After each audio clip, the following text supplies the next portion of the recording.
go ahead and get started. I'm thinking it might be helpful, since this is Bob's first official meeting, for everyone to introduce themselves, all the members to introduce themselves.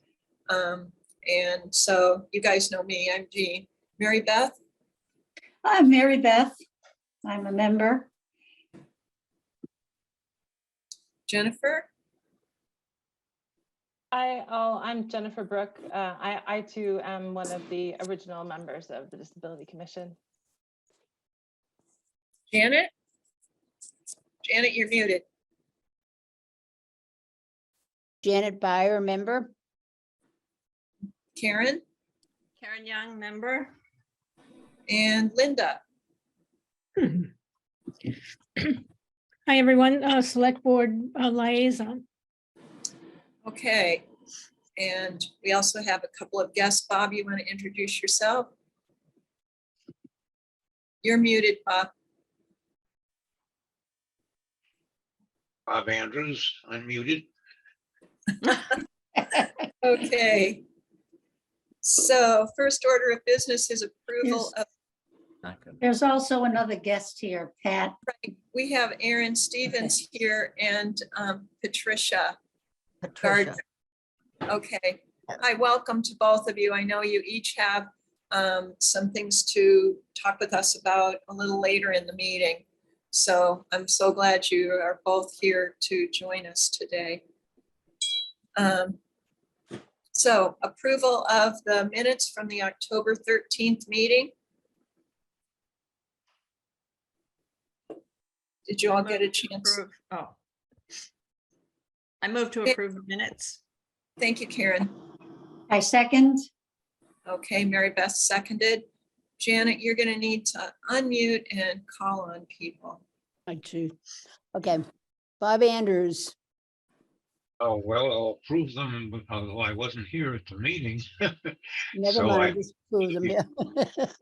Okay, They got a word for it. Karen, Yes, approved. Jean, approve. Karen, Jennifer, Linda, no, Aaron, no. Is that it? Do I have Jennifer. everybody? Mary Beth. Yes, approve. And Janet, this is Jennifer. I approve as well. I thought I had you already. Well, you didn't give me a chance to say anything. Oh, I didn't. I'm sorry. That's okay. Did you nod? All I right, knew what I was going to say.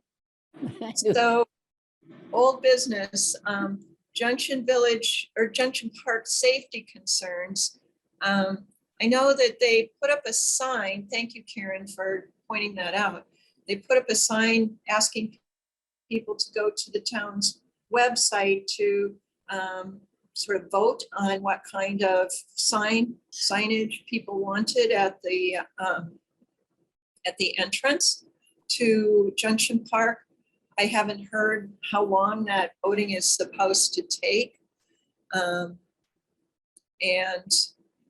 you know, I'm not sure what the plan is on that. I did hear that the official opening of the bridge has been delayed. So at this point, it's likely delayed until spring. So there'll be a little more time for the town to kind of figure out what it really is going to do and get things in place, hopefully before early spring. Aaron, you have you have info? I do. Wonderful. Lucky that I'm here. Yeah. So as for the signs, they are going to be taken down soon because there was some concerns about them getting moved and they were getting in the way. People thought that they should be in different spots and we're moving them on their own. So we're going to take those down. You can still go and vote, and we're going to, I think, put it out on social media and ask people what they think to try to get some more feedback. We were hoping that we would get more feedback from people if they saw them in person, but it doesn't look like we'll be able to keep them out for much longer, unfortunately. And yes, the opening of the Bruce Freeman Rail Trail over Route 2 has been delayed until at least the spring. Okay, good, good. Well, we'll hopefully be able to follow this over the winter and see what's happening. And hoping at least they do put in the planters and the painting and so forth that was suggested. I believe that is the plan, yes. Okay, good. Okay. Member parking concerns. I didn't get to that. I'm sorry, Mary Beth. That's okay. I'm not on mute. I thought I was muted. I just wanted to speak a little bit about the Junction Park agenda item. So there are two things that I want to bring up.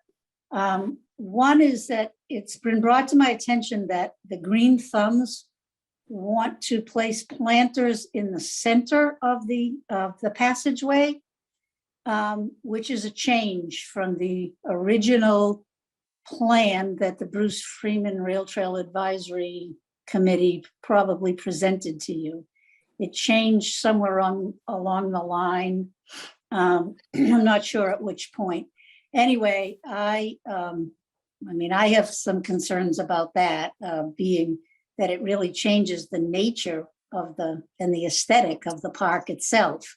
I understand the reason behind it might be that it discourages bicyclists from passing through, but I have concerns that it's also going to discourage pedestrians from passing through, and it may cause pedestrians to kind of collide and conflict with each other. But it really changes the aesthetic of the park. And I just feel like there was like a really big process that went behind the original plan of getting public input and, surveys and this and that. And that this is kind of a big deviation from the plan that involved a lot of public input and review. So that's one concern. I just really want to make, just really wanted to say that. The second concern is that for the second time last Sunday, I had a safety problem in that I was riding on the trail on my recumbent trike, and someone is placing cones, someone unauthorized is placing cones in the middle of the path alongside of the Club Car Cafe. And those cones are placed close enough together that I can't pass through them. I think, again, it's some kind of an unauthorized attempt to make people slow down, but it poses a danger for me.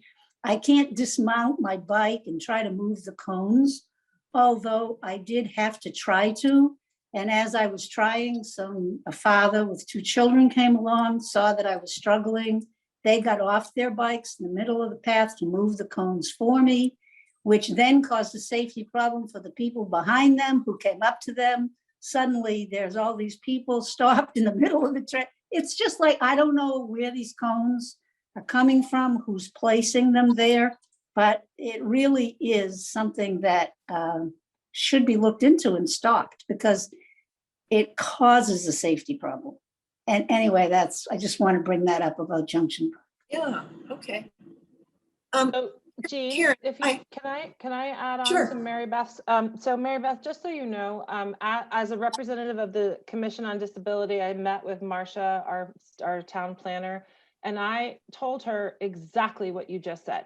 Okay. That obstacles and versions of what are called tactical urbanism are not appropriate here No. because they impede access. Now, what I do want to make sure is before we go off on a tangent on this, that we understand exactly what the current proposal is for the first phase of the solution to creating a more safe Junction Park. I'm not entirely sure. I'd love to see the drawing. I'd love to know sort of from Marcia, perhaps, like where that is currently and have her explain it to us. I think that would probably be a good step. I was out there on Sunday and not a single person got off their bike, not one. And I have to tell you, the older the rider was, the less likely they were to slow down.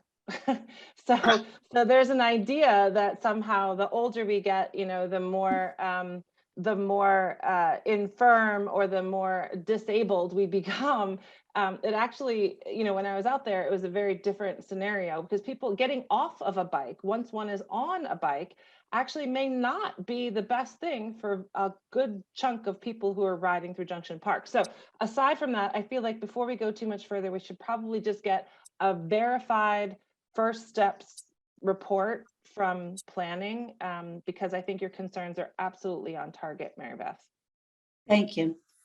Jennifer- My understanding about dismounting the bike, I was surprised to see signs that said that, new signs that said that. I know there were old signs, because I thought the decision was not to ask people to dismount because we had a lot of feedback that it was actually difficult for older people and people with disabilities to dismount. So that's my understanding. So I'm not sure. I mean, a lot of things have kind of come about in ways that I feel like I should be on top of these things because I'm actually on the Bruce Freeman Rail Trail Advisory Committee. But some of these things have like slipped past me. I'm like, how did this happen? You know, Yeah. what are these signs for? What are these cones? And Yeah. this urban tactical business is just not appropriate, you know. So, Yeah, it's okay, kind of, thank you. the whole thing has sort of grown a life of its own. Yes, yes. Jennifer, I think Karen, you may have some info, but let me suggest, Jennifer, would you mind contacting Marcia and see if she would share with us the drawings? Happy to Thank do that. you. Yep. Thank you. Okay, Karen, I know that you're part of Green Thumb, so you may have some thoughts. Yeah. Yes, a full disclosure, I am a member of the Green Thumbs. There are several very, very outspoken people who are pushing this agenda of the planters in the name of the Green Thumbs, which I don't want to get into. I don't know enough about all of the machinations going on in the background, but it is a small number of people who are promoting these planters. I also know who's putting the cones out, but I don't know if I want to say that right here, but I've seen it. I know where they're coming from. And I've had a conversation with the Culprit. the person behind this. Yes. So I can let you know offline if you want to pursue that. And I also was under the understanding that somehow the select board was going to speak with the Green Thumbs about this plan, or am I making that up? I heard part of a select board meeting, or maybe it was the rail trail meeting that was going to pursue this further with the Green Thumbs. Linda obviously knows more than me, so I'll be quiet now. I don't know about that, Karen, but you're right. The Marcia Rasmussen came to the select board meeting a couple weeks ago and outlined the plans for some of these urban tactical measures, including some planters and so forth. There was no vote taken on that at that meeting. She was just introducing the plan and actually soliciting feedback on it. So that's the update I can give you on that. I am in full agreement with Mary Beth's assessment of this situation. Personally, anyway. Thank you. Just a thought on something we could do is contact the safety officer at the Concord Police and, you know, ask them to keep an eye on the park. And, you know, if there are things that are going to create a safety concern to, you know, to move those, or if they see people putting things in unsafe areas, that they could ask them to not do that. Okay. You can raise your hand. Oh, If that's something that See that you want to talk. that people would write to. I see your hand up, Patricia. Just hang on one second. Is that something you all as members would like us to do? I can contact the safety officer. Go ahead. Yes, I'm in. Yes. no, I'm gonna talk. Okay. yeah, that's, I mean, Yeah, Yeah, it might not do a whole lot, but I'll deal with it. right, Patricia, did you have a comment? Actually, this is Richard Follander. Oh, I'm Pat's neighbor, and I'm kind of Oh, helping her with this first time. situation. I'm also a member of the Bruce Freeman Rail Trail Advisory Committee. I at the last meeting of the advisory committee, the committee sent a letter to the select board. I don't know that they've received it, but it basically requested that the planters not be installed, and simply for the reasons that have already been presented, that they seem to present a hazard that was unnecessary, that the process was extensive and comprehensive and involved everybody, and then at the last minute, things that were added to it. So and I don't know that the select board, again, has officially gotten that letter from that committee or has responded, but we have another meeting tonight. You're welcome to attend. I think that the safety officer, Ron Holsinger, is completely aware of the situation.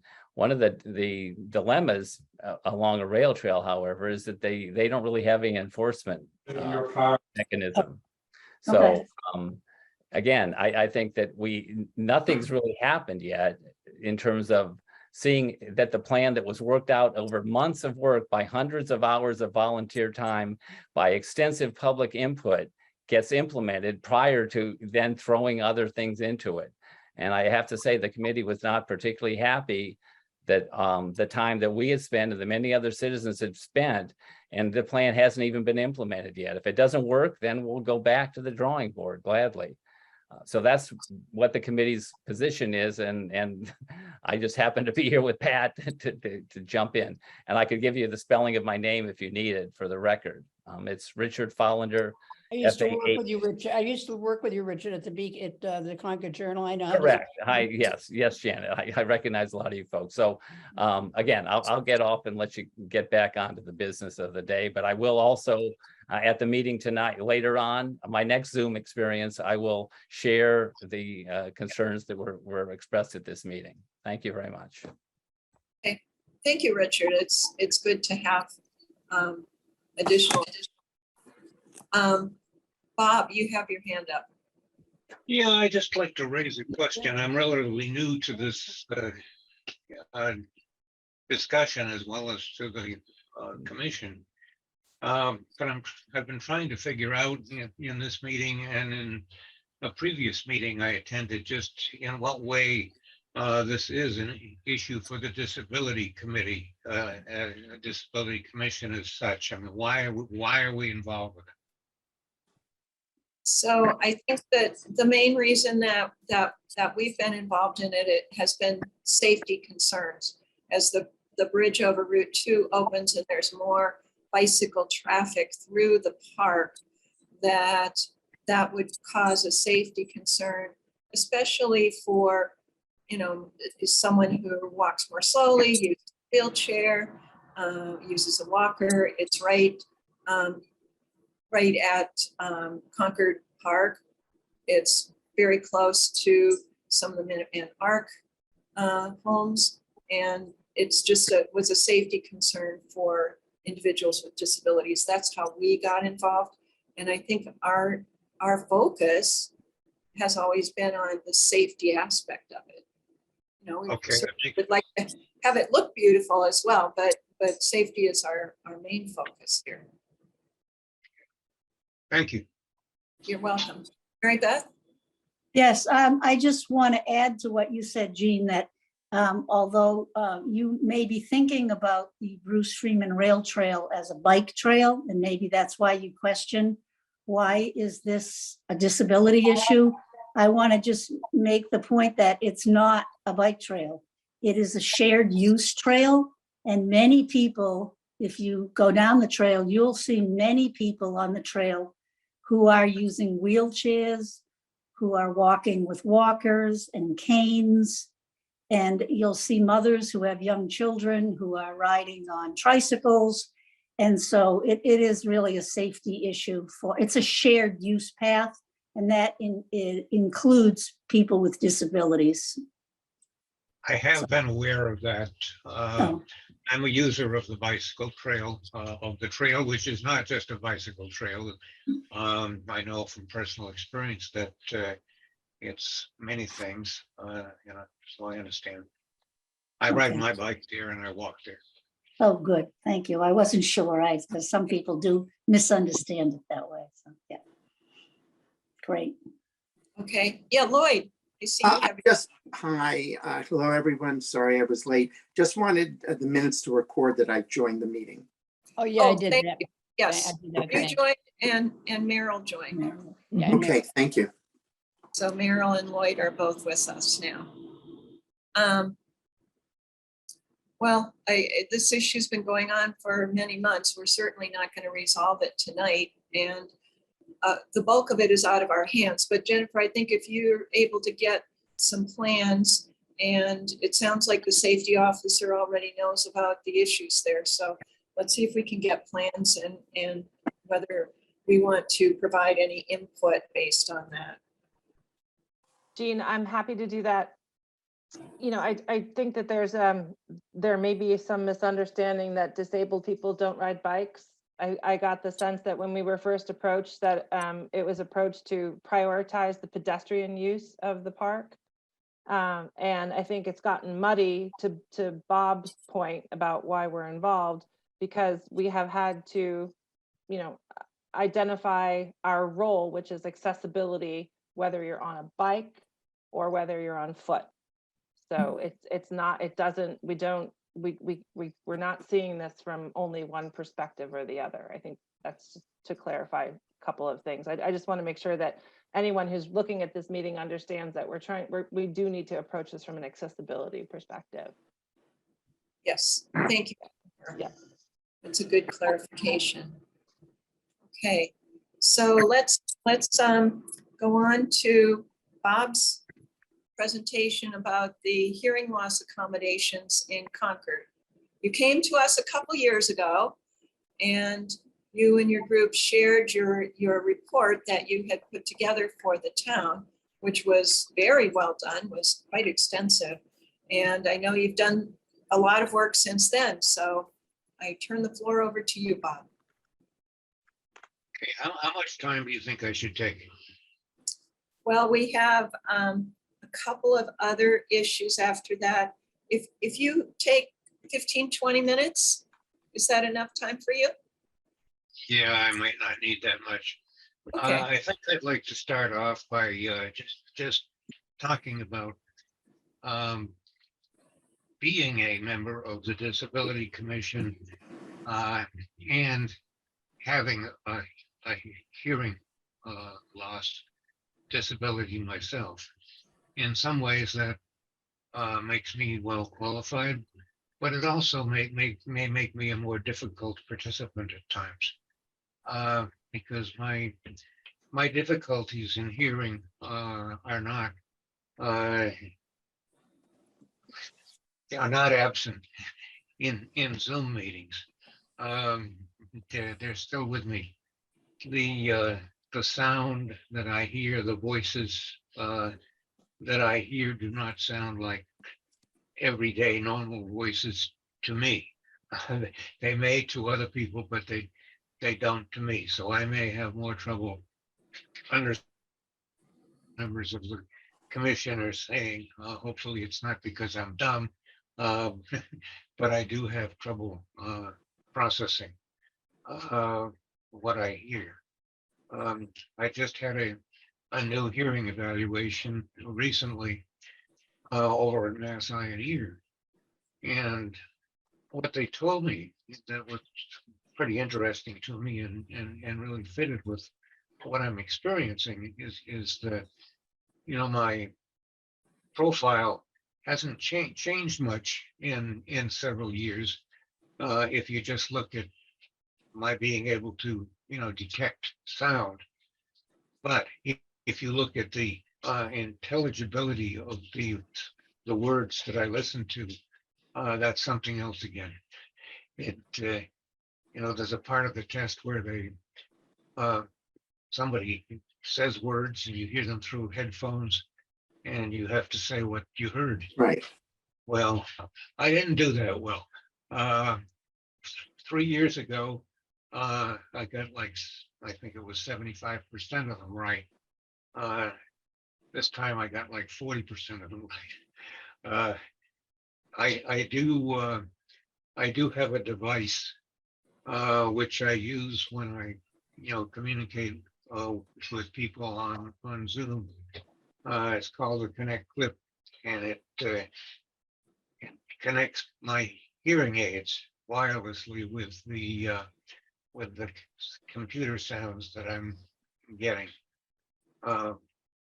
So it's without that device, I'm not sure I could really participate. It does give me, clearer sound. But if I have technical difficulties someday keeping it going, then we may have some trouble. Yeah. So that's that about my. Yeah, excuse me, Bob, just, so we thought about closed captioning. Actually, Mary Beth suggested that. And the closed captioning is turned on.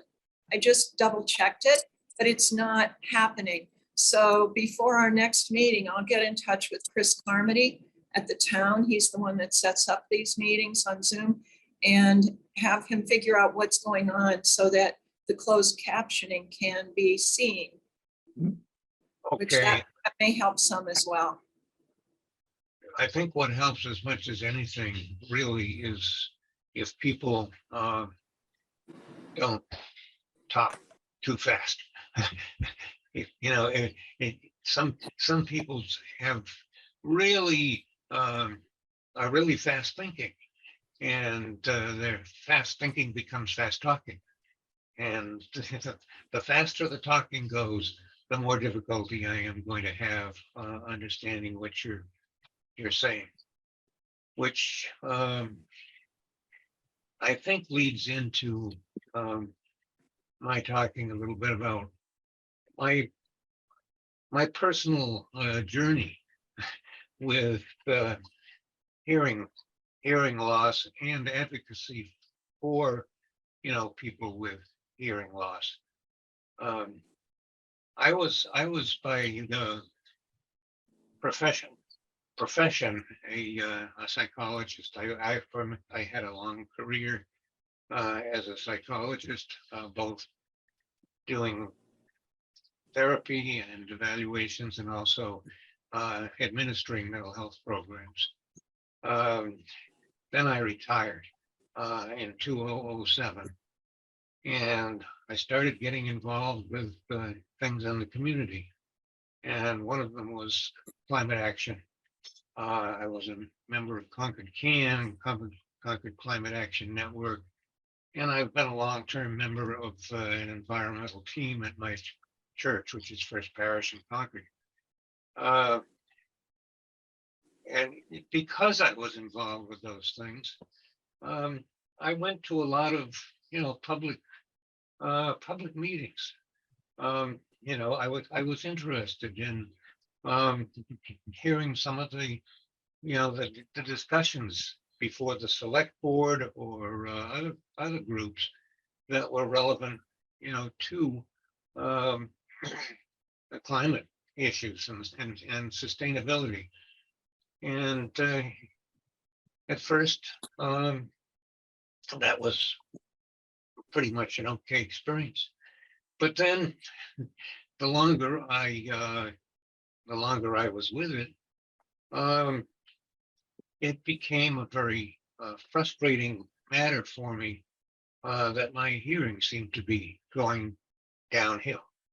I was, as many people report who have hearing loss, it can start pretty minimal, and you'd like to deny that it's happening, and you don't think other people speak up enough.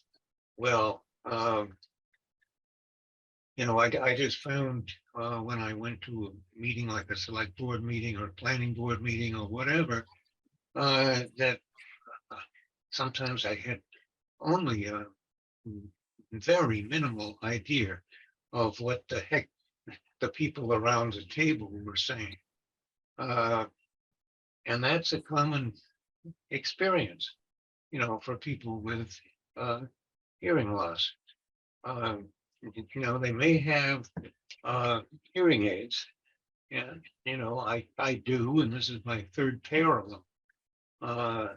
But hearing aids are a big help, but they're not perfect. You do not navigate through things like public meetings just because you have hearing aids. You need more than that. So because I was increasingly frustrated and feeling kind of isolated in the public meetings that I attended, I began to think about how I could, advocate, for people with hearing loss. And I started back before the pandemic, having written a number of columns for the Concord Journal, which used to be a genuine Concord newspaper at one point, believe it or not. I had a series of columns about hearing loss, and then I reached out to the Council on Aging, because I understood that the older you are, the greater the chances are that that you have hearing impairment. In fact, people who are past 75, getting into their 80s, you're going to have at least half of those people, who are really having significant trouble hearing other people. And the Council on Aging was happy to have me come on board as a facilitator of a support group. And then there was kind of an interplay between the what I put in the newspaper and doing that group. People read the columns, and then they called the Council on Aging to join the group. I'm still running that group, and it's and new people keep popping up. Some people have been with me for years. Well, it's not that many years, but it's, as I said, it went back before the pandemic. So the support group turned out to be a launching pad for advocacy efforts. I found that there were, several people who were coming, to those meetings who had hearing loss, were very concerned about it, and had similar experiences to the ones that I had when they attended public meetings. And we became a subgroup of the support group. We're not really a COA program when we function as an advocacy group. There were 4 of us, I believe, when we first got started, and then it has expanded over time to half a dozen. So we've done a lot of things to advocate, both with the town of Concord and in other settings as well. We've done some public presentations. We did one over at First Parish Church to the congregation there, and we did one through Concord Carlisle Adult Education. Just letting people know how common, how prevalent these hearing loss is, especially for older people, but not just for older people by any means. In fact, some kids are born deaf. But excuse me, I'm sorry to interrupt you. Yeah. we do have other things on the agenda tonight. Would you mind just trying to bring us up to date on what has happened with the town? Has the town done anything with your report? Have they made any changes? Okay, I'll zero in on that. Thank you. Although I do think that, advocacy in other ways, Absolutely. other audiences is important. Well, where we're at is that, as a result of the advocacy we have done and the submission of a report to the town of Concord, a good deal of work, collaborative work has been done. We first worked through Kate Hodges, who was the ADA coordinator at that point, and now it's Kelly Hebert. Kelly has recently been helpful in picking up where we left off after Kate left. There have been some other town people who have been very actively involved in collaborating with us. Ryan Orr is the facilities manager for the town, and he's been very willing to talk with us, hear our concerns, and take some steps to improve the assistive listening systems available at the town. We did make specific recommendations as to what the town might consider purchasing that they did not have when we started. Some of what they did have was not really being used very well. We're still working. We're still working with Ryan Orr and now with Mark Polly, who's the director of the Minuteman Media portion of what the town does. And what we've been doing is asking them to demonstrate. Well, they ordered the equipment. They've ordered a lot of equipment. It's Kate Hodges had put aside a large budget, and the town had the money to order something called the FM Plus system, which we recommended above other systems because we knew it was very effective, because we had a demonstration of it over at Harvey Wheeler before it was purchased, and we were able to hear quite clearly when it was demonstrated at Harvey Wheeler. Since then, we have the most recently we've been continuing to have demonstrations. Then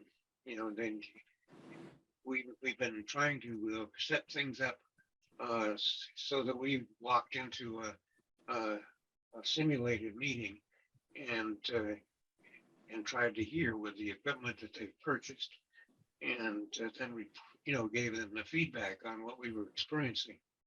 And what we've been finding is that although it's good equipment, it's not necessarily yielding the best results. It's not yielding the results that we heard when we had the demonstration before it was purchased. So we're continuing to look into why that is. And I think part of it has to do with that they're interconnecting these assistive listening systems with existing sound systems that have flaws in them, and when they get mixed together. So we're moving on to having other demonstrations that where the assistive listening system is used standalone. I would say it's a slow process. I wish it could be faster. The town has been going through all kinds of problems with the with COVID, with having to adapt to that. There have been staff losses. People who are still working for the town have big loads of extra work to do because other people are missing. We understand that, but we won't go away until we see that this is, becoming really useful equipment. And once you get the equipment squared away, then you have to get into more behavioral, psychological stuff. You have to train staff. You have to educate some of the hearing impaired people as to what's available to them and why it's worthwhile for them to use it when they've already got hearing aids. That maybe is a good place to start. Any questions? Questions, anyone? So I do have one. Your group has been very effective in working with the town to try to make things better. You're not where you want things to be yet, but you're moving in that direction. Are there additional things that the commission as a group can do to support this? Not totally sure. At one point, I think when we were talking earlier, we talked about the town policy. A lot of what I've been involved with is just the nitty gritty of getting equipment, getting the right equipment, making sure it works well, that kind of stuff. But priorities are set by the select board and the town manager, and I would really like to hear from I think from Kelly Hebert, who is the current ADA coordinator and assistant town manager, where this stands in terms of her functioning with policy backing and perhaps some prioritization of this, because it has been going on for a long time. Yeah. Well, I'd be happy to reach out to Kelly. She was at our meeting last month, I believe, and once before as well. And she seems to really want to take an active part in her role as the town accessibility officer. Yeah, well, she is being helpful. She's being helpful in getting other people together with us. Mhm. I mean, she's a coordinator of it. Right. But the other people are, I think, really wanting to, to bring this to some conclusion, as we do, as we are. Sure. But they get other things piled up on them, and so when they're gonna set up a demonstration in 1 month, but it gets to be next month, and so forth and so on. It's a balancing act. You try to be collaborative. You don't want to be a cop who's coming on accusingly saying you're not in full compliance with the American Disabilities Act, but in reality I think they're not in full compliance. They're working on it. They're making a really good college try, but it'll take a while before people with hearing impairments have accessibility at the same level as other people do. Yes. Janet, did you have your hand up? I did. When you say they, a little while ago, and then I lost track, you said they have been helpful, and I don't know who the they was that you were referring to. Does anybody else know the sentence? I'm sorry, then I got distracted with trying to get my hand up. So well, as I said, we've worked very much over time with Ryan Orr, who's the facilities manager. He's the What's one his who name? actually purchases equipment for all the different town facilities. Oh, And there's another guy who works with him, Jonathan Stragas, who's been helpful at times. And now Mark Polly is a major player. He's with Minuteman Media. He's responsible for a lot of training, and he's their sort of expert on their sound systems and making their sound systems work. and did you say that they had been very helpful? The town has been, that those people have been helpful in, They have been helpful when they are free to do that. Mhm. You know, it's a catch-up thing. They're trying to work collaboratively with us, I think, but they're also responding to other, other priorities. So I'd be happy to reach out to Kelly and see if she can try to escalate this a little bit and get a little more attention paid to getting the equipment installed and connected correctly. It's really kind of a waste if the town bought equipment and then it's not installed or it's not working correctly. Yeah, we are going to have a demonstration. We've been doing these demonstrations in the townhouse. And the townhouse is a very complicated place when it comes to sound systems. There's a little room in the back of the hearing room with a big, massive sound equipment. And there are multiple, Wi-Fi channels up there. We're going over to Council on Aging next, to Harvey Wheeler, and I think it's less complicated over there, and we may get some clues as to, how well the system functions when it functions by itself.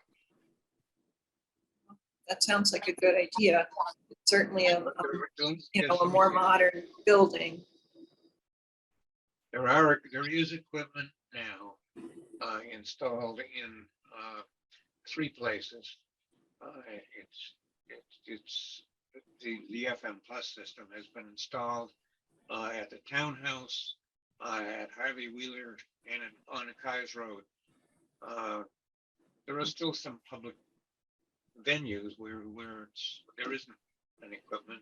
They bought something that's a mobile ambulatory kind of equipment as well, which I'm not sure is really getting a lot of use.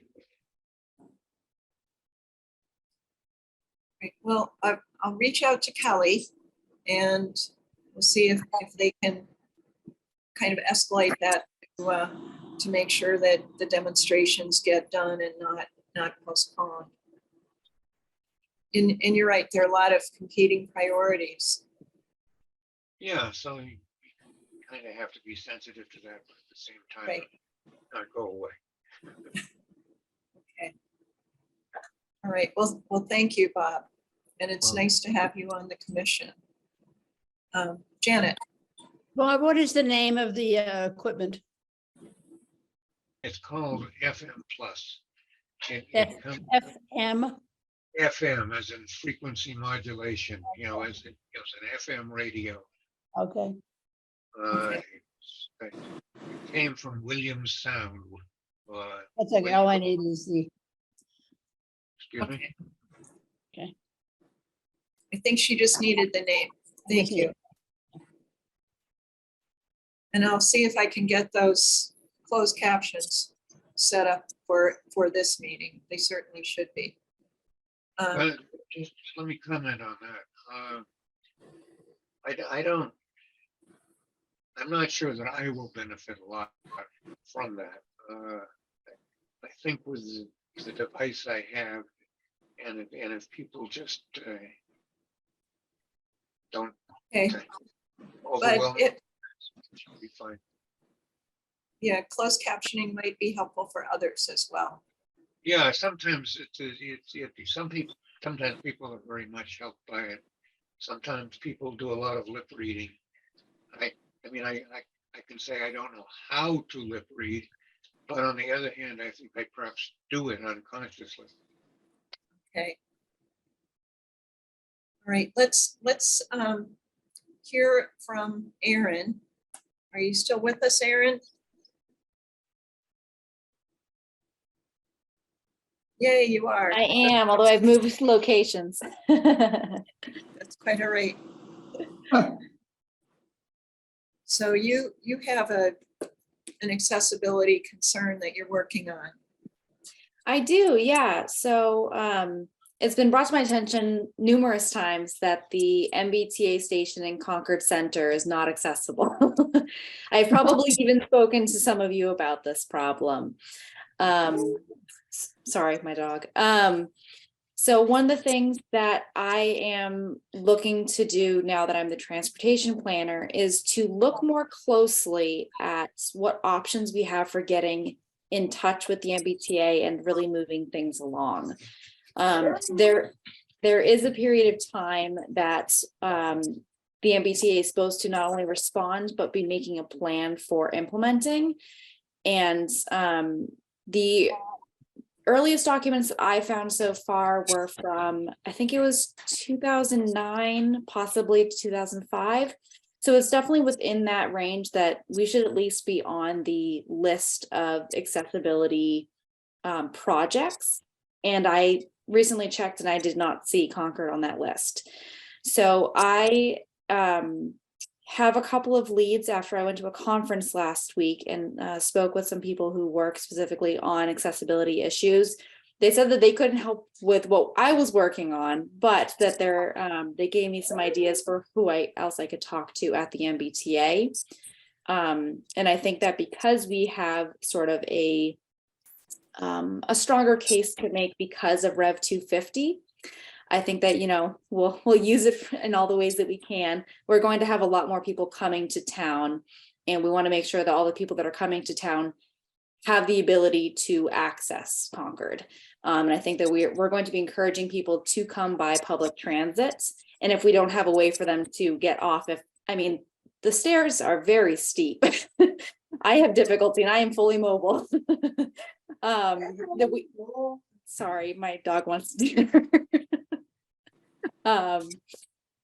it's very difficult for most people to get up and down those steps. So we want to make sure that we make it easy for everyone. And so I think we have a little bit more leverage right now with Rev 250 coming up, that I can probably at least say, can we find some sort of an interim solution, or this needs to be put on a list of priority projects. Even if it's not ready for Rev 250, what can we do in the meantime? Really sort of push it a little bit more. One thing that I think could be really useful from this committee is a letter of support saying that this is something that, has obviously is, the commission knows about and is concerned about and would like to see something done. Obviously, the more community support that we have for initiatives like this, the more likely that the MBTA, the state, is going to listen, as opposed to just saying it's just somebody from the town wanting to get a project done. If it's something with community backed support, we're more likely to hear back from them and hopefully get some things moving. So that's why I joined tonight to tell you all a little bit about that, and hopefully you'll be willing to write a letter of support for that project. Well, I see mostly nodding heads on the screen, so I think that's a given that we'd certainly be willing to support that. I would suggest, Aaron, that you reach out to our brand new representative, Simon Cataldo, and to Senator Mike Barrett, and get them to also be on board with this. We're over 30 years since the ADA that requires access to public transportation, and it's just being sort of glossed over. Jennifer, you have your hand up. And then, I Janet. do. So Erin, as someone who has to work with the MBTA professionally, I can tell you a glacier moves faster than the MBTA does. Yes. That's the first issue. The second issue is that the backlog of work that the MBTA has on their plate, Concord, and I'm just being realistic here, Concord is at the bottom of the Yes. list. There are towns that have no accessible train stations. Correct. We are technically have West Concord, right? And the funding for this is also an issue. It's very much like, as Jean is indicating, it's very much a political earmark process from what we've experienced in the past. Writing a letter doesn't help. I mean, doesn't hurt, but it the amount of help that it does feels sort of like such a drop in the bucket. It would make a lot of sense. I think Rev 250, when you refer to that, you're talking about the 250th anniversary celebrations here. Is that right? That is correct. Yes. Okay, so I think maybe it might make sense for our committee to brainstorm about all of the ways that accessibility can be improved, either moving people from West Concord to Concord Center in an accessible way, and thinking about that as permanent infrastructure, and then also just, you know, local sidewalks and curb cuts and access into stores and things like that. I mean, which are all equally, I think, important for the visitor experience. But I worry that it's not that pursuing this is a bad idea. I mean, it's a brick wall in my experience. And I think that in addition or parallel to pursuing getting Concord Center, you know, more accessible for the MBTA, I feel like we should be thinking about all those other things that we have within our control to work on those as well. So like I said, I don't mean to be a wet blanket, but that's been our experience with the MBTA. They're so far behind. They have a list of stations, as you said, and I think, you know, even that list is the ones that they can do. They're out like 20 years. Like their plan for fixing them is so far in the future that it feels futile. So. Yeah, I definitely know where you're coming from, and share a lot of the same concerns. Yeah. I think that we'd be looking at more of a sort of interim solution at this point for that train station, which is what was asked for before. There was an accommodation that was asked for that seemed quite reasonable, and it was never pursued by the MBTA. So we're looking to see if we could, you know, get something like that just to help, you know, help bridge that gap, because we know that it could take a very long time. But I figure any support that we can get, and yes, of course, we do have the West Concord train station, which is ADA accessible, but we're trying to find other ways to move people around. But we also know that people may not realize that, you know, the Concord Center train station isn't accessible and find themselves in a pickle because of that. So trying to find ways to make sure that we can move people around as best we can and reduce the number of cars that are coming into Concord, and finding other ways to move people around, because we know that's going to be an issue. Well, the trolley is a great step in that direction. And certainly and move people from the West Concord train station to Concord Center. It's kind of a long way around, but it's a way. It is a way. Yeah. So certainly we'd be happy to help. Oh, I'm sorry, Janet, you had your hand up, and then Meryl. I did a little while ago. I just didn't hear what Erin represented. I didn't. Oh, sorry. I'm the town's transportation and mobility planner. Oh, transportation and mobility planner? Yes. We have a transportation and mobility planner. We do. It's new. Great. Meryl? I would like to just, I know it's hardly going to make a great deal of difference, but I think that in light of everything that Erin is attempting to do to further, you know, the transportation issues with the MBTA. I think we should write a letter of support to the selectmen requesting that they get in touch with our political representatives, our, you know, whatever clout we could possibly pull on a state level to just make people aware that this has been a problem for our disability committee for years. We've been talking about this. We've been aware of issues that have been brought to us, and we've been powerless to do anything. So I think it certainly wouldn't hurt to write another letter to support, which we would like to have forwarded to our representatives, you know, via the select board if possible. Because this is a major issue for Concord. And I think that many people need to be supportive of pushing this along and getting as much PR as we can about the failure of the MBTA to be responsive. I don't yeah. think we should sit on it and say, well, it's going to be 20 years. I think we should, you know, be out there representing, you know, people with disabilities and making as much much awareness as possible that this is a big problem. So I think we could certainly send letters if we wanted to directly to Simon Cataldo and Mike Barrett. I don't think we have to go through the select board. Oh, okay. And Good. can send something to Aaron, just confirming that we're very supportive of this. Mhm. I think that's not a problem. Okay. And even if we can get an interim partial solution Mhm. implemented, I think that that's worthwhile.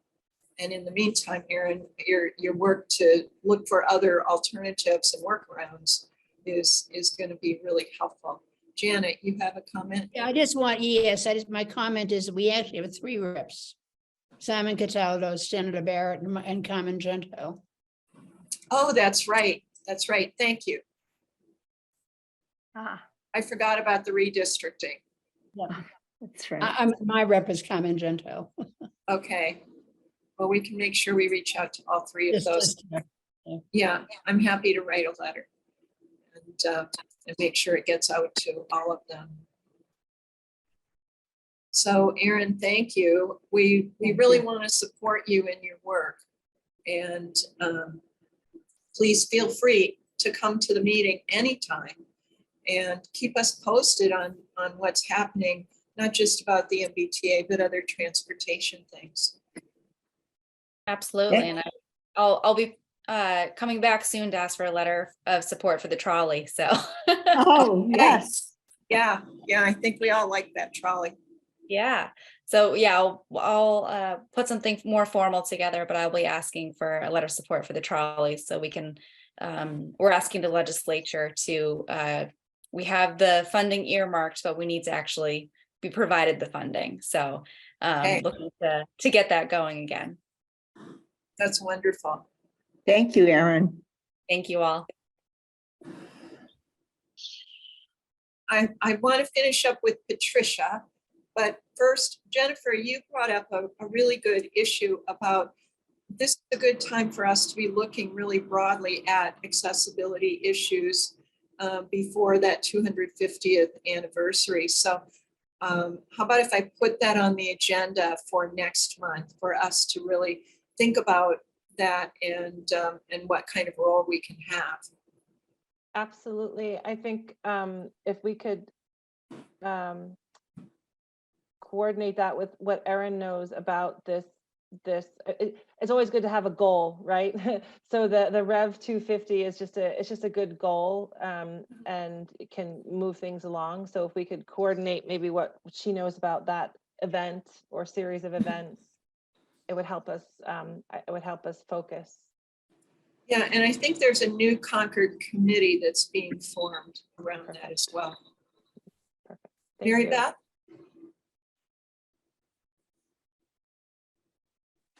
I think that the issue that Patricia came to the meeting for, which is about accessing the library or having a crosswalk, actually is part of making Concord Center more accessible and is part of the Rev 250 thing.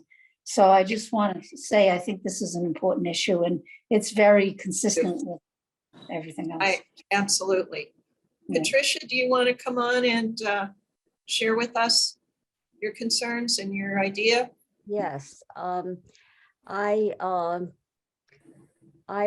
have crutches, but I also have a electric scooter. My left side is partly paralyzed for some time. And so lately I haven't been able to do too much. I can do many things. I had polio as a child. That was one of the last ones. But as age comes, you just keep losing something. So I'm very frustrated about the library because with the new changes they made, they have really not made it accessible for someone like me who would want to go there in my electric scooter just to roam around. And the town van said they could drop me off in the parking lot at Emerson, right? But I had trouble even last year when I was walking with the crutch, finding that it wasn't safe to me. It was stressful but he said no, he could not park there. This is one of the drivers and from the van, and he could let me off there. I mean, I was going to something else. I had used that. And he said, because there's no place to pull over, you can't pull in. And even in a car, when I would park there, sometimes I would get it because it's parallel parking. You have no place to pull in. Lincoln Library, I find easy. You can just pull in, and Lexington.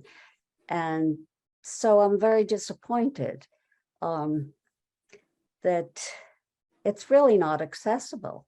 And if I hire someone to take, I haven't quite figured it out. I also have a regular wheelchair, but you still have to get out. You have to have space to get out and safely. So that's, and The issue is the crosswalk. the issue is the crosswalk. Okay, this is my first time. This is my first time on Zoom. So You're doing very well. I feel like I've been up a mountain for some time. So I guess the issue is the crosswalk and the availability, the crosswalks. Yeah.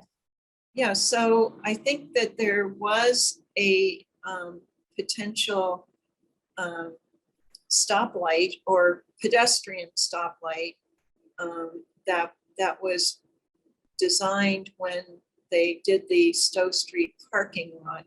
And then I guess what I've heard is the town didn't have enough money to install the crossing light, so they didn't. But that's certainly something that we can ask the town to do.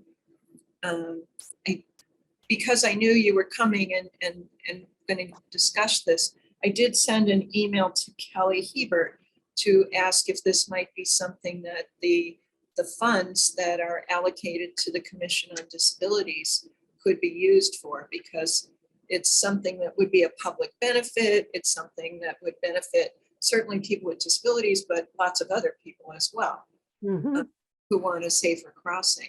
mhm. So I haven't heard back from Kelly on that, but I'll certainly pursue that with her. And, you know, we can certainly even go to the select board and say, this is a problem and we want to try to help solve it. Good, that, yeah. Janet? Tricia, do you find you're talking about the Emerson side of the library. Do you find the other side any easier? Well, the other side, there's the Emerson side.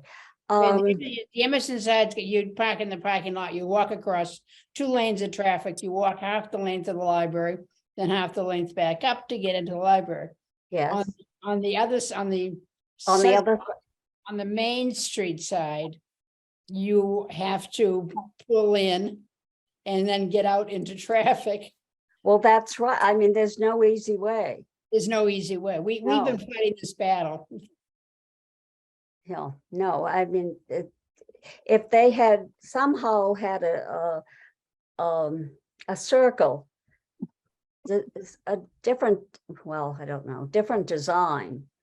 They had options and they turned them down. Yeah, that was a 2-year-long fight.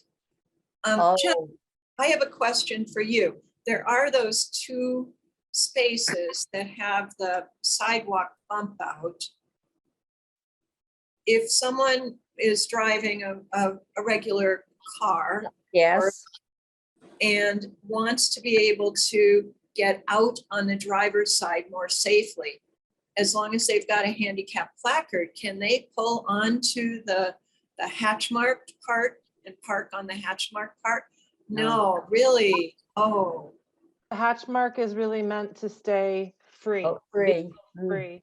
But Patricia, I think I'm hearing a couple of things. One thing I'm hearing you say is that there's not a convenient or consistently accessible drop-off zone like Lexington and like Lincoln and other libraries that you've been to. There is a curb cut on Sudbury Road. Yes, yes. And it's often filled up with Yes, it is. cars that Mhm. are temporarily parked Yes, in yes. that zone. And that is, I think, the place where, from my perspective, that we would want to focus our attentions, because that should be maintained as a drop-off. It is meant to be a drop-off zone. Yes. So that's the first thing I'm hearing. The second thing I'm hearing you say is that the crosswalks that you use are functional, but you feel unsafe because of the speed of the traffic. Yes.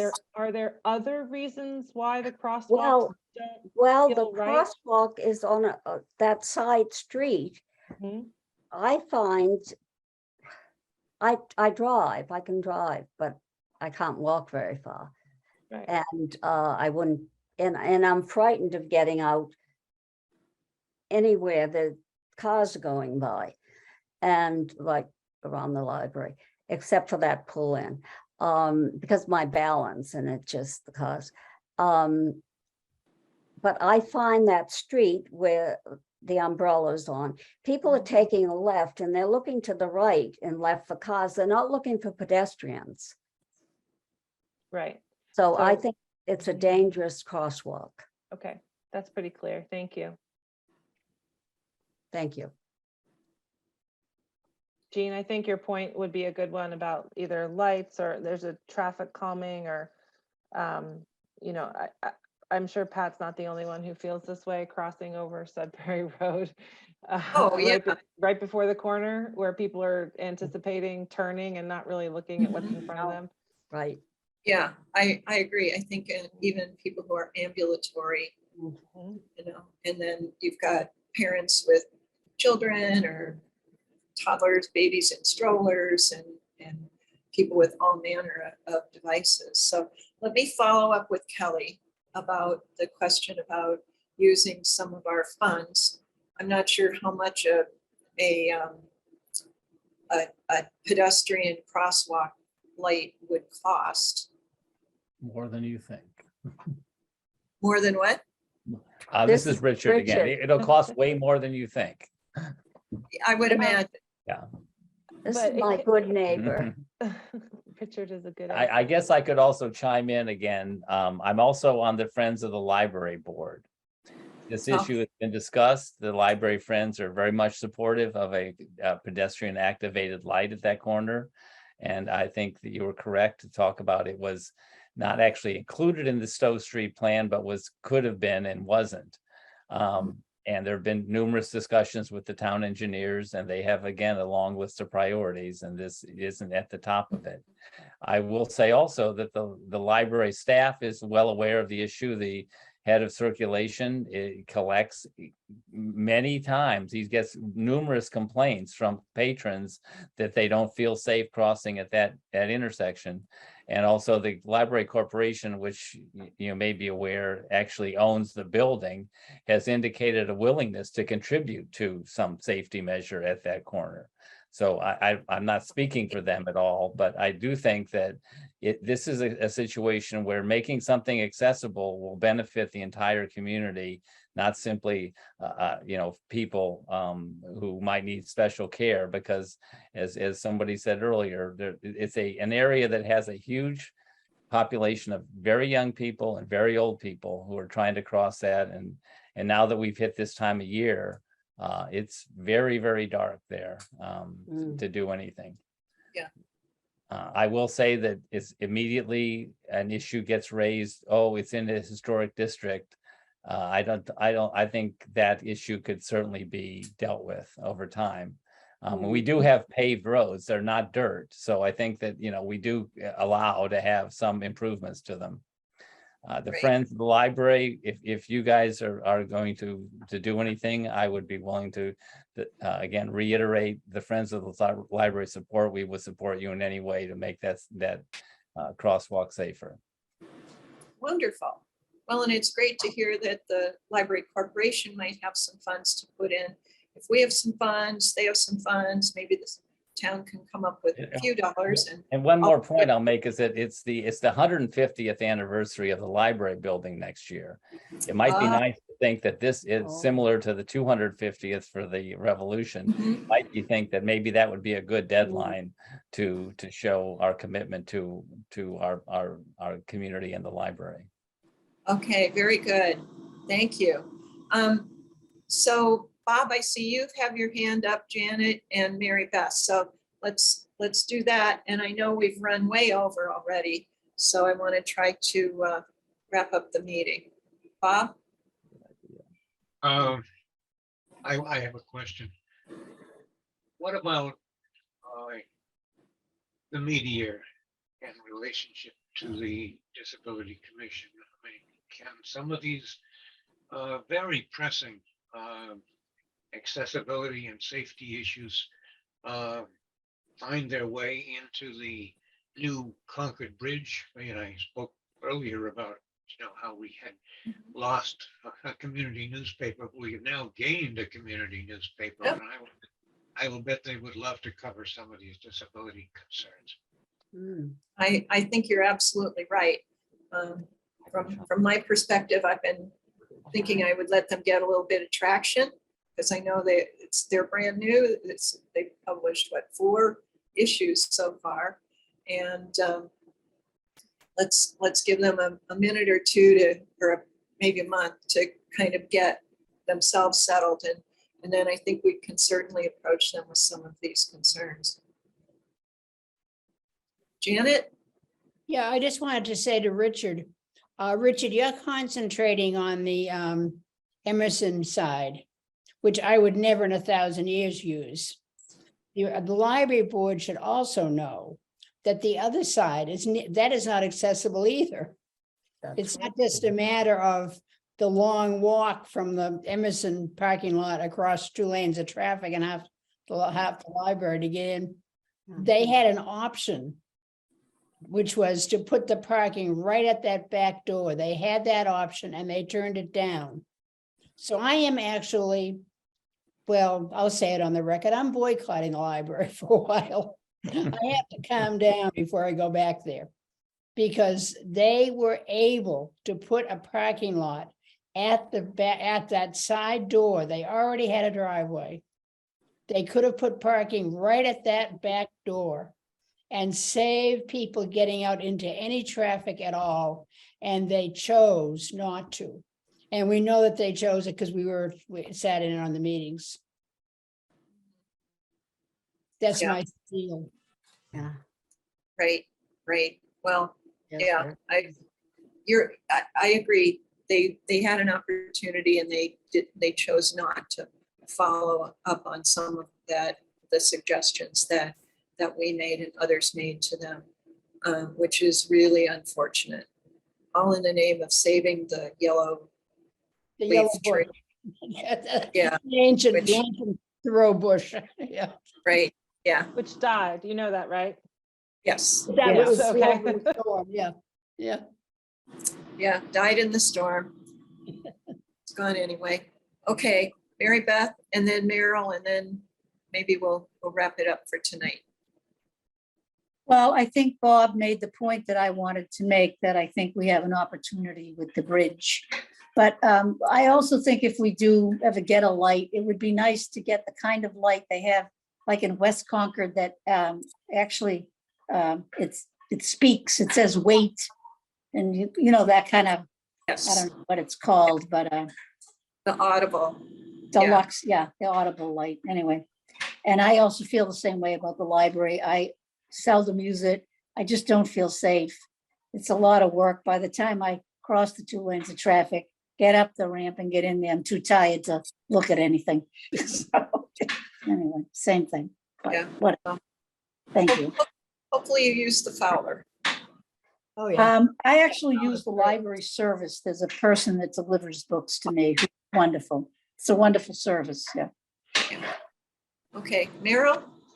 I just wanted to say that I really feel so badly that Patricia is experiencing what we went through for 2 years. We met with the library board and we tried so hard that this whole, I sort of feel as Mary Beth and Janet do, that, you know, they, you know, I really am having trouble celebrating the library's birthday because I think that they've done such a terrible disservice to Concord.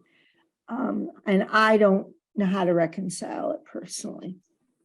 That's all. Yeah, well, and just to be clear about that, because Bob, you're new, and Patricia, this is your first time coming to our meeting. The library did build some accessible, not fully accessible to every kind of person, but acceptable under the ADA parking. They managed to do the minimum of what they had to do. And they weren't able to sort of listen to the concerns we had. And those of you who have been on the commission for a while, you'll also remember the many, many meetings with the HDC as well. So it was a very lengthy and frustrating process. But the library, in the end, put in 2 more accessible spots, but it could have done much more. Okay, well, I'm sorry for keeping you all so long tonight. Our next meeting is December 8th.